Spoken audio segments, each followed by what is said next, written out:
Before I tell you this story, let me ask you a question. If everything you built your life on was taken away in a single moment, what would you do? For us, it happened on an ordinary Monday and nothing was ever the same again. My name is Emberlyn. I've seen difficult days before, but none left a mark on my heart like the day my husband, Caleb, came home with defeat written all over his face. His steps were heavy, his eyes empty, his shoulders hunched lower than ever before. This isn't just the story of a man who lost his job. This is the story of how failure turned into the spark that changed our entire lives. Mondays were always strange for me. Most people dislike them because weekends are over and the grind begins again. For me, Mondays carried a deeper weight. Every Monday morning, I would watch Caleb leave the house with a weary smile, his tie slightly crooked,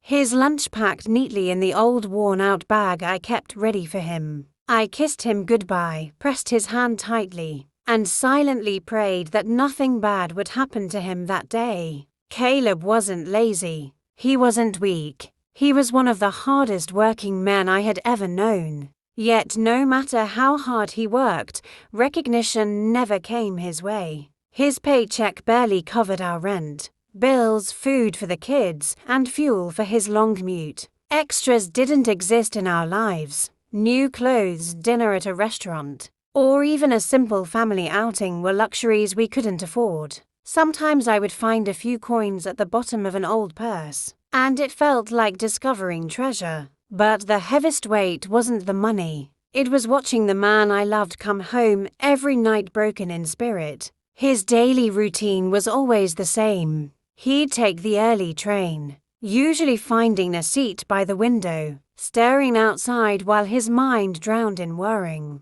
At the office, he endured constant pressure. His boss shouted at him in meetings, scolded him in front of co-workers, and made him feel like he wasn't good enough. Some colleagues even laughed behind his back. Caleb swallowed his pride, stayed quiet, and worked harder. Not for himself, but for us, for the family waiting at home. He ate his lunch alone most days, just a sandwich and a bottle of water. No friends to talk to, no laughter to share. By the time he returned home, exhaustion had taken over. I would meet him at the door, take his bag, make him tea, and remind him softly, "You're doing your best." He would give a small, tired smile and whisper, "I hope so." My words were a bandage for wounds much deeper than I could see.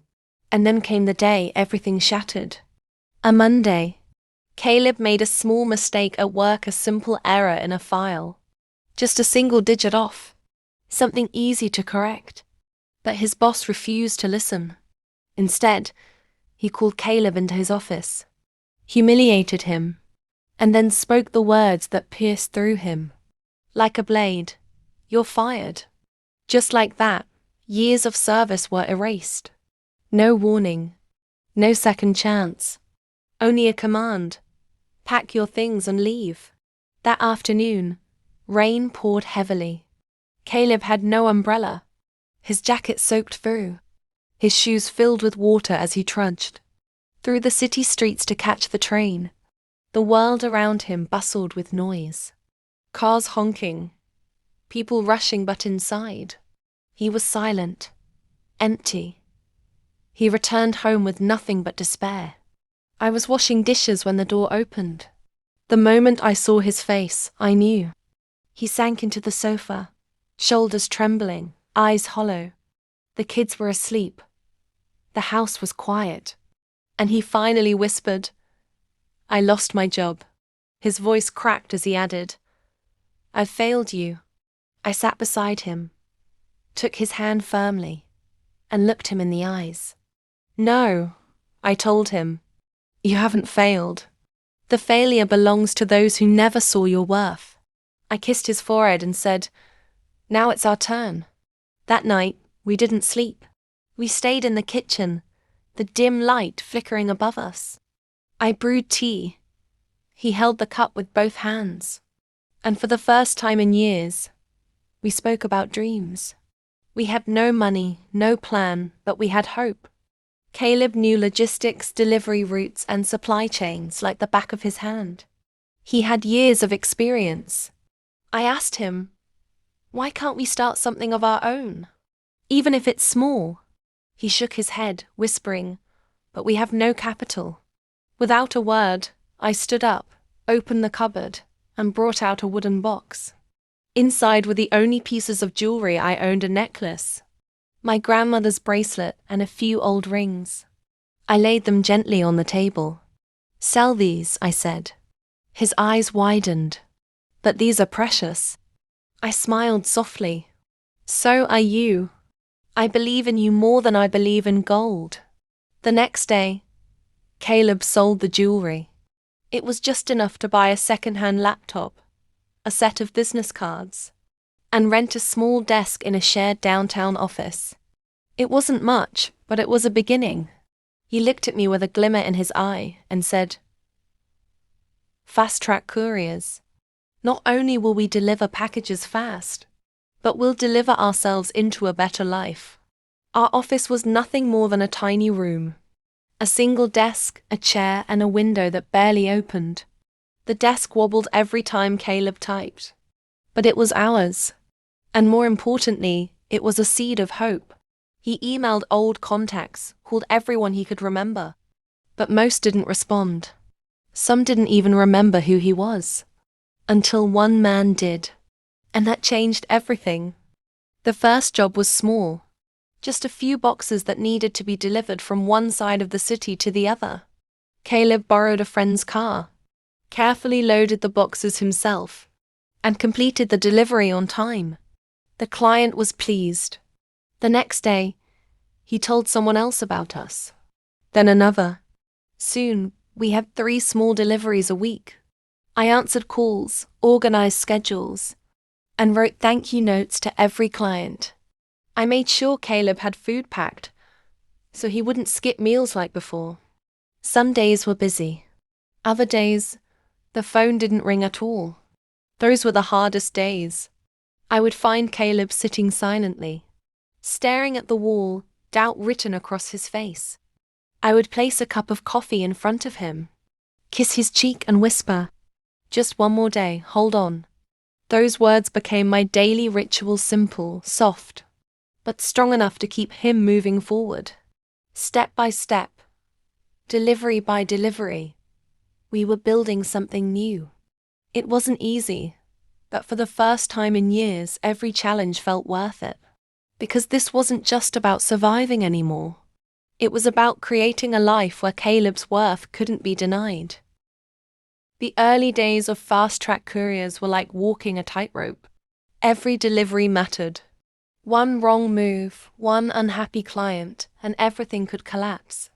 Caleb knew this better than anyone. He woke before sunrise, loaded packages himself, mapped the fastest routes, and worked until his eyes burned from exhaustion. He wasn't just delivering parcels. He was delivering his dignity back, piece by piece. I watched him transform.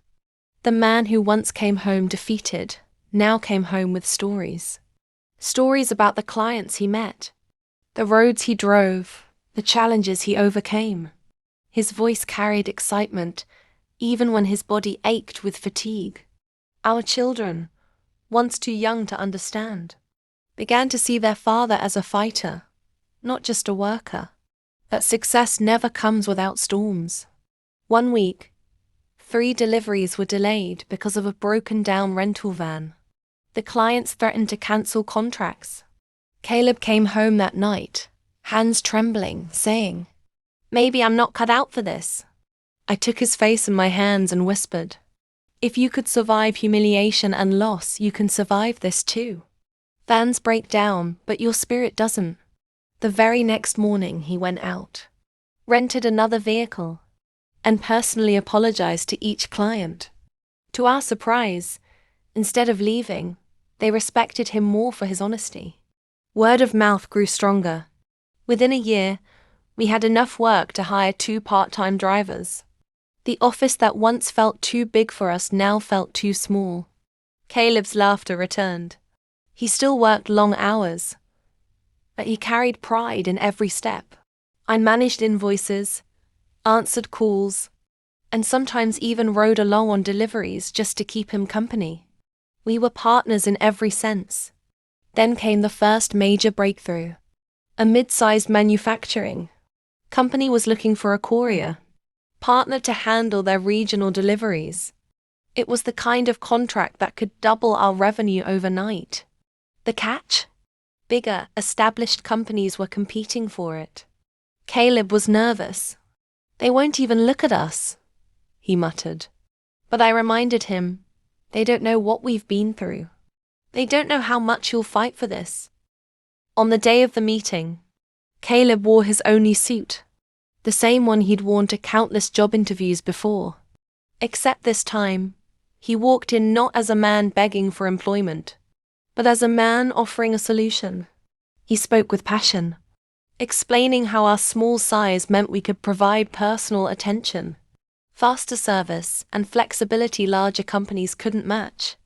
The boardroom was silent for a moment. Then the manager smiled and said, "You know what? Let's give Fast Track a chance." When Caleb called me after that meeting, his voice cracked with emotion. "They said yes," he whispered. I dropped the phone, covered my face, and cried tears of relief. That single contract changed everything. It meant steady income, new vehicles, and the ability to finally breathe. But with growth came new challenges. More clients meant more responsibility. Mistakes carried heavier consequences. Some nights, Caleb came home frustrated, worried he couldn't keep up. The weight of leadership pressed on him. He wasn't just delivering packages anymore. He was responsible for families who depended on his company for their income. There were nights when doubt crept back in. I found him staring at spreadsheets at 2 a.m., whispering, "What if it all falls apart?" I reminded him gently, "It already did once. And look where you are now. If we could rise from nothing, we can rise from anything." Those words steadied him. He leaned on my faith when his own faltered. The company grew steadily, from one desk to an office with multiple rooms, from one second-hand laptop to a team of staff, from a single borrowed car to a fleet of vans with our logo, printed boldly. Fast Track Couriers. Every time I saw those vans drive down the road, I felt a surge of pride. Not just because of what we had built, but because of the man Caleb had become. Years passed, and the memory of that rainy Monday, the day he was fired, remained sharp. But now it no longer haunted us. Instead, it reminded us where we had started. Caleb often told his employees, "Never be ashamed of small beginnings. They're the roots of great stories." His workers respected him, not just as a boss, but as a leader who understood their struggles. The day I realized just how far we had come was the day Caleb's former boss, the one who had humiliated him, called our office. He needed urgent delivery services for his new company. Caleb picked up the phone, recognized the voice instantly, and for a moment, silence hung in the air. I waited, holding my breath, unsure what he would do. Then Caleb simply said, "Fast Track Couriers would be happy to serve you." He didn't gloat. He didn't remind the man of the past. He just did what he always did, his job, with dignity. Later, when I asked why, Caleb smiled and said, "Because success speaks louder than revenge." That night, as we sat together in our living room, sipping tea like we always had, I looked at him with awe. He wasn't just the man who once feared Mondays. He was a man who had faced rock bottom and climbed back stronger. Our children grew up watching their father build something from nothing. They learned resilience, not from textbooks but from the example set before their eyes. Today, when they speak of him, it isn't with pity, it's with pride. They say, "Our dad never gave up." Fast Track Couriers became more than a company. It became a symbol of endurance, of hope, of what's possible when failure is met not with surrender but with courage. And as for me, I remain grateful for that one ordinary Monday that changed everything. Because sometimes, the day that feels like the end is actually the beginning of the greatest story you'll ever live.